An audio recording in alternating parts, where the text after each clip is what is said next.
Cette semaine, dans Carnet de santé, la circoncision masculine. Pourquoi et comment on en parle? Êtes-vous pour ou contre la circoncision pour votre enfant? Nous avons vos réactions à Kinshasa. Ensuite, quelques stratégies pour éviter le pire lors de futures pandémies. C'est dans cette édition de Carnet de santé.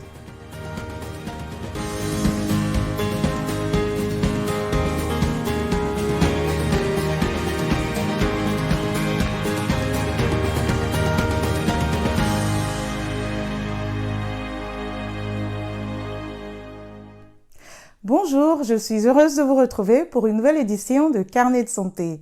C'est une procédure courante pour les nouveau-nés de sexe masculin dans certaines parties du monde. Dans d'autres parties du monde, c'est une cérémonie qui marque le passage de l'enfance à l'âge adulte. La circoncision masculine consiste à enlever le prépuce du pénis par la chirurgie. Elle est pratiquée soit comme un rituel religieux, soit par tradition ou encore pour des soins de santé préventifs. Selon la clinique Mayo basée aux États-Unis, les avantages de la circoncision incluent une hygiène plus facile, la prévention et une diminution de risque d'infections sexuellement transmissibles, y compris le VIH. C'est l'une des interventions chirurgicales les plus anciennes et les plus courantes, et l'Organisation mondiale de la santé estime qu'un homme sur 3 dans le monde est circoncis. Mais tout le monde ne trouve pas la circoncision nécessaire. Les experts disent que la circoncision masculine peut réduire les risques d'infection au VIH-Sida. Néanmoins, le débat reste ouvert. Jackson Mouvani a réalisé ce reportage que nous présente Garbi Dorsil. La tribu Luo, qui vit sur les rives du lac Victoria au Kenya, n'a pas de cérémonie traditionnelle de circoncision. Les observateurs disent que le taux d'infection au VIH était bien plus élevé ici que partout ailleurs en Afrique. Depuis le début du service gratuit de circoncision en 2008, de nombreux hommes ont été opérés. Les dames demandent aussi votre statut de circoncision en plus de votre statut VIH. Elles vous demanderont, êtes-vous circoncis? Donc si vous leur dites que vous n'êtes pas circoncis, vous constaterez qu'il y a des points d'interrogation silencieux. Donc cela présente de nombreux avantages.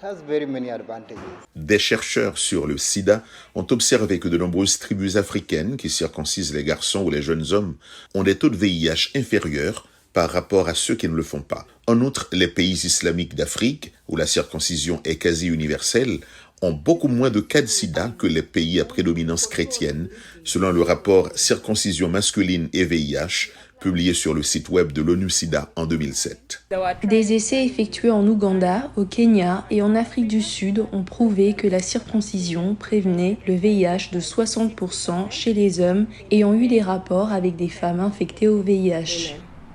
Les scientifiques pensent que la circoncision masculine peut réduire le risque d'infection au VIH, car elle enlève les tissus du prépuce particulièrement vulnérables au virus, et la zone sous le prépuce est facilement égratignée ou déchirée pendant les rapports sexuels. Les hommes non circoncis peuvent également être plus vulnérables aux maladies sexuellement transmissibles qui, à leur tour, augmentent le risque de contracter le VIH. C'est parce que la région sous le prépuce fournit un endroit humide et sombre dans lequel les germes peuvent prospérer. Des preuves convaincantes qui ont été publiées dans la littérature scientifique il y a quelques années à peine ont démontré de manière spectaculaire que la circoncision masculine peut réduire considérablement l'infection au VIH de 65%. En Afrique, très peu savent comment pratiquer une circoncision masculine adulte à grande échelle et de haute qualité en utilisant la technique recommandée par l'OMS, la technique guidée par les forceps. C'est une méthode où une pince sert à protéger le gland, la tête arrondie du sexe masculin, tandis qu'un scalpel est utilisé pour enlever le prépuce. Mais la méthode ne peut pas être utilisée pour tout le monde, y compris les adolescents de moins de 15 ans, en raison de la difficulté d'identification du gland et du risque qu'il soit amputé.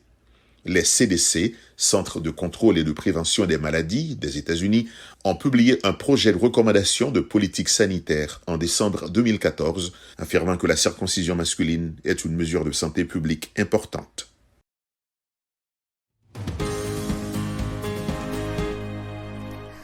Nous avons demandé ce que vous pensiez de la circoncision masculine et si vous êtes d'accord ou pas pour circoncire votre enfant. Voici quelques réactions de Kinshasa en RDC.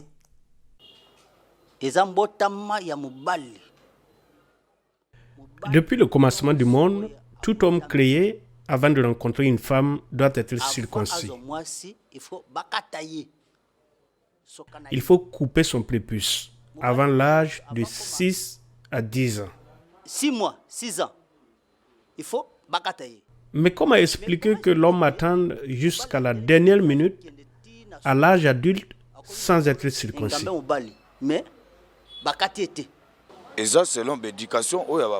Il faudrait que les parents fassent circoncire leurs enfants quand ils sont encore jeunes, car ce sont des garçons et ils grandissent. Ils doivent être forts et en bonne santé. Et parce que tu ne peux pas laisser ton garçon grandir sans être circoncis. Et ce n'est pas bien, car un enfant né d'un parent non circoncis est toujours faible. Il y a une différence entre nous circoncis et les incirconcis, et tu verras que l'enfant est toujours faible. Si les enfants sont nés avec le prépuce dont Dieu les a pourvus, le même Dieu a également donné l'intelligence d'enlever ce prépuce. On l'enlève pour qu'ils grandissent bien, mais aujourd'hui, certains parents ne se soucient pas de leurs enfants et les laissent grandir avec ce prépuce. Comment sera son intimité physique avec une femme? Aura-t-il du plaisir? Nous devons couper cette peau, tout enlever et le laisser normal. Alors, quand il a une femme, ils font des enfants et fondent une famille. La circoncision masculine. Pourquoi et à quel âge? Le docteur Franck Loulet est médecin d'OMS Afrique. Il nous donne quelques éléments de réponse.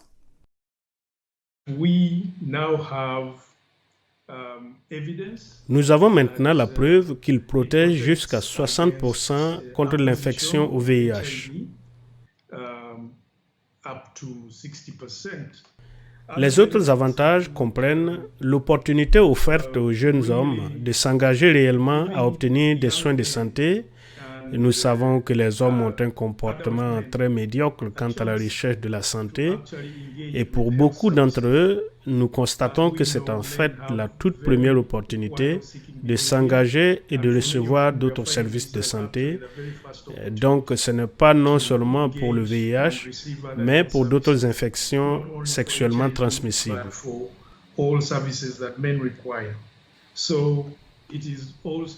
Donc, ce n'est pas non plus seulement pour le VIH, mais pour d'autres infections sexuellement transmissibles.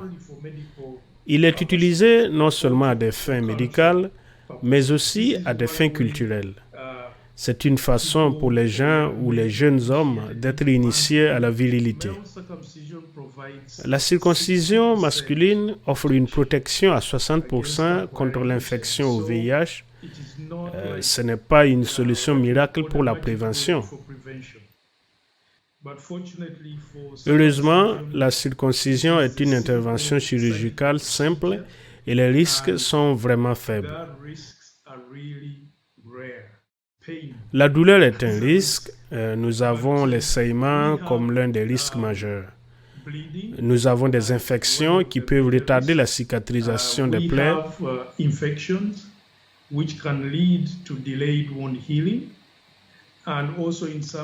Et aussi, chez certains hommes, en particulier les hommes noirs, ils peuvent avoir des cicatrices.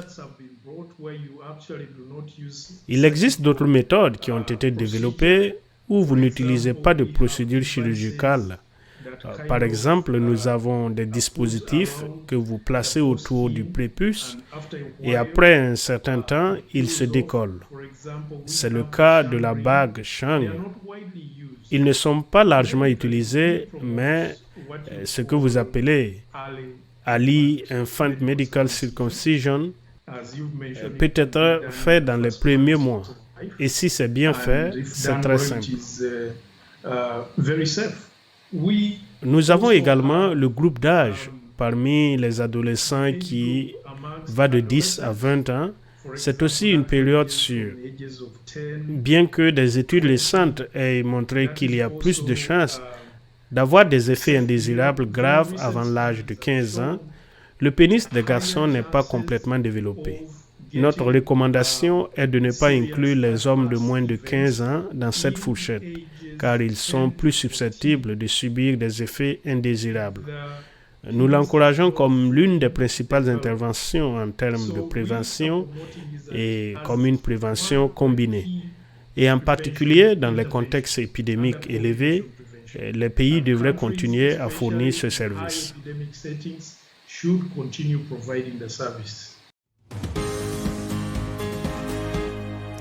Le Covid-19 a tué plus de 4 millions de personnes selon l'OMS. L'organisation prévient que la pandémie est toujours dans une phase très dangereuse avec le variant Delta. Nous avons recueilli vos réactions sur Facebook.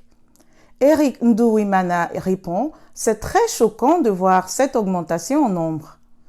Talbi Grand écrit « C'est ce qui se passe lorsque quelque chose est politisé et trop médiatisé. Le Covid-19 est un simple rhume ici où je me trouve. » Enfin, Excellence Kaba réagit en disant « C'est extrêmement dangereux ». Le monde n'était pas prêt lorsque le Covid-19 a fait surface. L'expérience a révélé des lacunes importantes dans la préparation et la riposte face à une telle pandémie. Les experts disent qu'il y aura d'autres épidémies dans le futur. Que faire alors pour éviter le pire ? Carole Pearson nous en dit davantage. Blanche, ça nous raconte. Le Covid-19 laisse derrière lui un monde plein de chagrin. Certains pays arrivent à s'en sortir de la propagation du virus.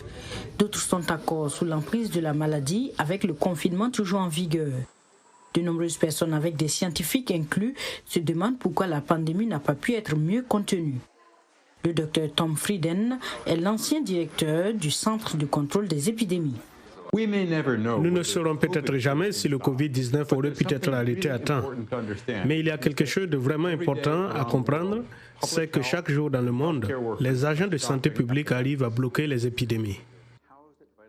Le docteur Frieden dirige à présent une organisation dénommée Resolve to Save Lives. Sa structure a étudié comment les pays pauvres ont vaincu les épidémies. L'étude cite des exemples comme la manière dont les pays ont empêché les épidémies de se produire grâce à un bon leadership, des investissements dans les établissements sanitaires et les agents de santé avec notamment la participation communautaire. Au Kenya, des volontaires sont formés pour surveiller les signes d'épidémie et les signaler. Il y a 2 ans, l'anthrax a éclaté dans une communauté tribale. Un volontaire l'a signalé et les agents de santé sont intervenus rapidement. Plus de 10 000 animaux ont été vaccinés. Cette épidémie a été stoppée à temps. Le Nigeria a été épargné grâce à un programme actif de vaccination contre la polio. Les agents de santé avaient déjà des liens avec la communauté et savaient comment rechercher les contacts et interpréter les données des laboratoires. La mise en place d'une équipe de lutte contre la polio à Lagos a été l'un des succès que nous avons examinés pour voir comment nous pouvons l'amplifier. Le Nigeria a également maîtrisé l'épidémie d'Ebola en seulement 2 mois contre 2 ans pour 3 autres pays. Les pays doivent travailler ensemble pour empêcher la propagation mondiale de la maladie. Selon les experts, le Covid-19 nous a appris que le monde n'était pas prêt à faire face à la pandémie et il prévoit l'apparition d'autres épidémies. Notre émission tire à sa fin. Pour plus d'informations et l'actualité sur le nouveau coronavirus, rendez-vous sur notre site web voaafrique.com. Vos réactions et questions sont toujours les bienvenues sur la page Facebook de VOA Afrique. Vous pouvez aussi me suivre sur Twitter, @linormoudou. Merci de votre fidélité à Carnet de Santé. D'ici la semaine prochaine, portez-vous bien et à très bientôt.